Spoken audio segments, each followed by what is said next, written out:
Corona काल के बाद 2 वर्षों तक खौफ में लोग जिए हैं।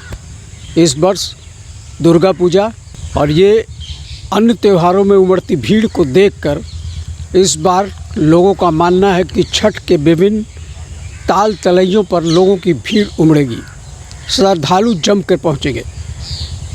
हिंदू धर्म में छठ एक ऐसा त्यौहार है जिसमें राजा रंग फकीर सभी ताल तलैयों पर इकट्ठा होते हैं। इस बार नगर के ताल तलैयों को सुरक्षित व्यवस्थित बनाने के लिए बीड़ा उठाया है भाजपा कार्यकारिणी के सदस्य कुमार अमित ने। आज उन्होंने विभिन्न घाटों का दौरा करके वहां हो रही साफ सफाई की व्यवस्था के साथ साथ श्रद्धालुओं के लिए और क्या क्या व्यवस्था हो इसका खास जायज़ा लिया। उन्होंने हमें भरोसा दिलाया है कि सुरक्षा के साथ साथ हम उनकी ओर से वॉलंटियर की टीम भी विभिन्न घाटों पर तैनात रहेगी। खास करके महिलाओं को छठ में नहाने के बाद चेंजिंग रूम की विशेष व्यवस्था करने की उन्होंने ठानी है। भीड़ भाड़ में किसी भी तरह की कोई वारदात नहीं हो, इसलिए उनके युवाओं की टोली भी तैनात रहेगी। सफाई बढ़िया खुल जाएगी, घाट बढ़िया होगा, बढ़िया सफाई होगा, आदमी रहे यहाँ। साल भर में एक बार पर्व करता है, साफ़ सुथरा तो चाहिए। अब देखिए घर में आदमी नहीं करता है काम, बस यहाँ आदमी कर रहा है कि तुम साफ़ सुथरा रहेगा तो अच्छा लगेगा। और देखिए रहेगा आदमी को साड़ी बदलने के लिए बढ़िया चाहिए। अच्छा, मतलब बदलने के लिए साड़ी बदलने के लिए तो होना चाहिए। हाँ, ये तो ज़रूरी है। कोई पानी में है, कोई बाहर है, बाहर वालों की जरूरत ना, पानी में से निकलेगा तो उसको छोड़ना बदलना पर्दा तो चाहिए। अच्छा, एक तो चेंजिंग रूम होना चाहिए ना। करवाने तो भाई साफ सुथरा चाहिए, इसीलिए हम लोग सफाई करवा रहे हैं पहले। बढ़िया नहीं, तुरंत नहीं बढ़िया सफाई होगा करेगा। ऐसा बोला कि इसमें जो है साफ होने के बाद पूरा का पूरा पानी इस पार से उस पार तक, बोला कि पानी भी यहाँ तक आएगा और वहाँ से सब छोड़ेगा उस डैम से पानी। और इधर तो हमको लग रहा है काफ़ी आगे तक सब श्रद्धालुओं के लिए हो जाएगा। लाइट वाइट दोनों साइड तो रहता ही है, बाकी परमानेंट लाइट का व्यवस्था देखा जाएगा। कैंप वैम्प इसी एरिया में लगाएगा। अमित जी, कोरोना काल के बाद 2 साल के बाद जो है इस बार छठ में भीड़ ज़्यादा उमड़ेगी, श्रद्धालु ज़्यादा लोग श्रद्धा से फिर जुटेंगे कि एक खौफ लोगों के दिल से अलग हो गया है। भीड़ उमड़ेगी, उसके हिसाब से छठ घाट का जो तैयारी होना चाहिए वो अभी तक दिख नहीं रहा है। आपका क्या प्रयास है इस दिशा में? लोक आस्था का महापर्व छठ बहुत धूमधाम से बोकारो में भी मनाया आता जाता रहा है।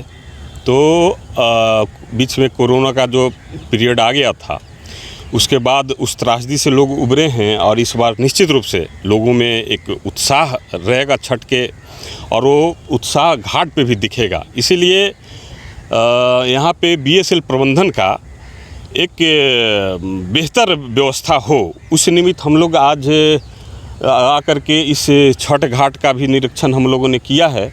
और निरीक्षण के तहत हम लोगों ने जो चीज़ें हम लोगों ने नोट किया है और बीएसएल प्रबंधन के पास बैठ करके हम लोग बीएसएल प्रबंधन को उन बिंदुओं पे अविलंब काम करने के लिए ज़रूर हम लोग आग्रह करेंगे और यथाशीघ्र उस काम को करें और नागरिक सुविधाओं में बढ़ोतरी हो।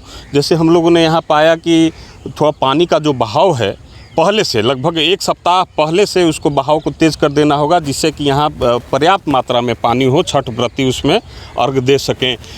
कपड़ा बदलने के लिए चेंजिंग रूम की पर्याप्त व्यवस्था हो। जो जिला प्रशासन और बीएसएल प्रबंधन के तरफ से एक कंट्रोल रूम एक बेहतर तरीके से काम करे, उस कंट्रोल रूम के साथ साथ वहाँ मेडिकल कैंप की भी व्यवस्था हो, लाइट की समुचित व्यवस्था हो, साफ़ सफाई के भी एक सुदृढ़ व्यवस्था हो। इन सारे बिंदुओं का हम लोगों ने निरीक्षण किया है और बहुत जल्द हम लोग जाकर के बीएसएल प्रबंधन को इस सारी चीज़ों से अवगत कराते हुए हम लोग मांग करेंगे अविलंब ठोस रूप से व्यवस्था करें प्रबंधन। एक चीज़ और बताइए, आप जिस तरह से भीड़ उमड़ती है, इस बार आप प्रयास करेंगे क्या कि युवाओं की टोली वॉलंटियर के रूप में ऐसे भीड़ भाड़ के इलाकों पे विशेष नज़र रखे? जी निश्चित रूप से, क्योंकि कोई भी प्रशासन हो, प्रबंधन हो, जब तक कि जन सहयोग नहीं मिलेगा तब तक उनकी व्यवस्था मुकम्मल नहीं हो सकती, वो सार्थक नहीं हो सकता। तो इसलिए अपने साथ जो कुछ युवा लोग हैं उनसे भी हमने आग्रह किया है कि अपना एक कैंप, जैसे काली पूजा भी मनाया जाता है, तो उनको से भी आग्रह किया है कि काली पूजा का भी एक कैंप जो है यहाँ पे उस नाम से भी रहे, जो कि प्रबंधन का और प्रशासन का के समन्वय से आम जो छठ व्रती हैं उनके परिवार के लोग हैं, यहाँ के जो भी घाट पे आएंगे उनके सुविधाओं को ध्यान रखें। तो निश्चित रूप से इसको हम लोग करवाएंगे। हर एक जगह युवाओं की टोली खड़ा रहे वॉलंटियर के रूप में। आज आप सिटी पार्क के इस छठ घाट पर आए हैं और शहर के किन घाटों पे जाने की आपकी योजना है? सिटी पार्क का घाट प्रमुख रूप से, साथ साथ जो टूटेंग गार्डन है वहाँ भी काफ़ी लोगों का हुजूम आता है छठ व्रतियों का। गरगा जो किनारे जो घाट हैं, गरगा पुल के पास हो चाहे सेक्टर 12 में हो, इधर जगन्नाथ मंदिर के पास है, यहाँ जो अयप्पा मंदिर के पास है, उसके बाद सूर्य सरोवर है, डैम है, उस एरिया में है। तो सारे घाटों पे हम जा करके और बहुत नज़दीक से व्यवस्था को हम देख करके और किन किन बिंदुओं पे बीएसएल को तीव्र गति से युद्ध स्तर पे काम करने की आवश्यकता है, उस सारे को नोट करके प्रबंधन को अविलंब आग्रह करेंगे कि उस दिशा में प्रबंधन काम करे, जिससे कि छठ व्रतियों को, यहाँ के नागरिकों को किसी प्रकार के छठ पूजा में व्यवधान या कठिनाई का सामना न करना पड़े। IDD मीडिया के लिए बोकारो से जय सिन्हा।